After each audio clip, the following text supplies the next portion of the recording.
భూ సంస్కరణలతో ఏకంగా 25 లక్షల మందికి ప్రయోజనం జరిగిందట. పేదలకు పెద్ద ఎత్తున భూ పంపిణీతో పాటు అసైన్డ్, చుక్కలు, ఇనాము, అనాధీనం, లంక భూములు సాగుదారులకు లబ్ధి. ఇలా లక్షల మందికి మేలు చేయడం చంద్రబాబుకు దోపిడీగా కనిపిస్తుందా? అసలు దోపిడీ అంటే అమరావతి కుంభకోణం, విశాఖలో భూములు కబ్జా కాదా బాబు అని చెప్పి అడుగుతున్నారు. వాస్తవం ఇది. 25 లక్షల మంది దళితులు, ఎస్సీలు, ఎస్టీలకు సంబంధించి ప్రభుత్వం ఇచ్చిన అసైన్మెంట్ ల్యాండ్లు కొన్ని దశాబ్దాలుగా ఏ ప్రభుత్వం ఇనిషియేటివ్ తీసుకున్న వాళ్ళకి హక్కులు కల్పించలే, జగన్మోహన్ రెడ్డి గారు కల్పించారు అనేది అలా ఎవరైతే బెనిఫిట్ పొందారో ఆ 25 లక్షల మంది రైతులకు తెలుసు అనేది ఏపీలో ప్రజలు మాట్లాడుకున్నారు. అది ఎట్లా తప్పు అయింది, అది ఎట్లా అవినీతి అయింది, అందులో ఏముంది స్కామ్ అని చెప్పి అడుగుతున్నారు. ఒకరికి స్కాములు చేయాలి అని చేస్తే ఆద్యుడు చంద్రబాబు నాయుడు గారే అని చెప్పి వాళ్ళు రాస్తున్న పరిస్థితి.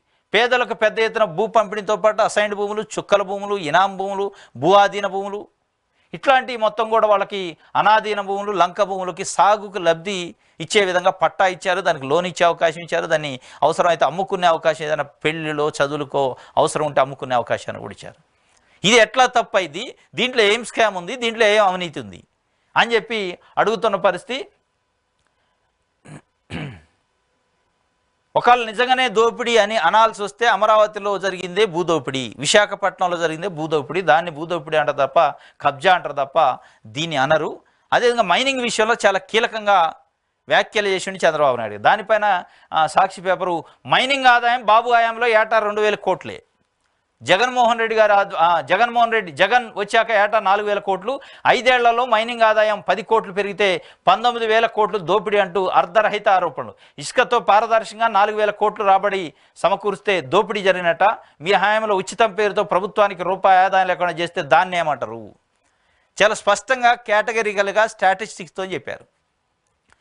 చంద్రబాబు నాయుడు గారు 2014 నుంచి 19 మధ్యలో చేసిన పరిపాలనా కాలంలో మైనింగ్ ద్వారా 2,000 కోట్లు ఆదాయం వస్తే జగన్మోహన్ రెడ్డి 5 సంవత్సరాల పరిపాలనలో 10,000 కోట్లు, అంటే ఒక సంవత్సరానికే 2,000 కోట్ల ఆదాయం వచ్చింది. మరి దేన్ని అవినీతి అంటారు, దేన్ని స్కామ్ అంటారు? ఇసుక ద్వారా 4,000 కోట్ల ఆదాయం వస్తే జగన్మోహన్ రెడ్డి ప్రభుత్వంలో ఇసుక ఉచితంగా ఇస్తున్నాం అనే పేరుతో తెలుగుదేశం పార్టీల ఉచితాన్ని అడ్డం పెట్టుకొని టన్నులకు టన్నులు బయట అమ్ముకొని తెలుగుదేశం పార్టీ నాయకులు బాగుపడితే దాన్ని అవినీతి అంటారా, ప్రభుత్వానికి ఆదాయం సమకూరిస్తే దాన్ని అవినీతి అంటారా అని చాలా స్పష్టంగా సూటిగా అడుగుతున్నారు. మరి దీనిపైన ఇప్పుడు ప్రభుత్వం ఏం చేస్తో చూడాలి. ఇది మొత్తానికైతే బుకాయింపే చేసినట్టే అర్థమవుతుంది. ఈ బుకాయింపులో 25 లక్షల మంది అత్యంత సామాన్య సన్నకారు రైతులకి ఇగో ఈ నిర్ణయాల వల్ల చాలా లాభం జరిగింది జగన్మోహన్ రెడ్డి తీసుకున్న నిర్ణయం వల్ల. కానీ చంద్రబాబు నాయుడు గారు వీటన్నిటిని రద్దు చేస్తా, భూ సర్వేని రద్దు చేస్తా, మరి వాళ్ళకి ఇచ్చిన పట్టాలను కూడా రద్దు చేస్తారు. కానీ రద్దు చేస్తే మళ్ళీ 25 లక్షల కుటుంబాల్లో మళ్ళా ఇబ్బందికరమైన పరిస్థితి ఉంటుంది, వాళ్ళకి ఆ భూమి పైన హక్కు ఉండే అవకాశం లేదు.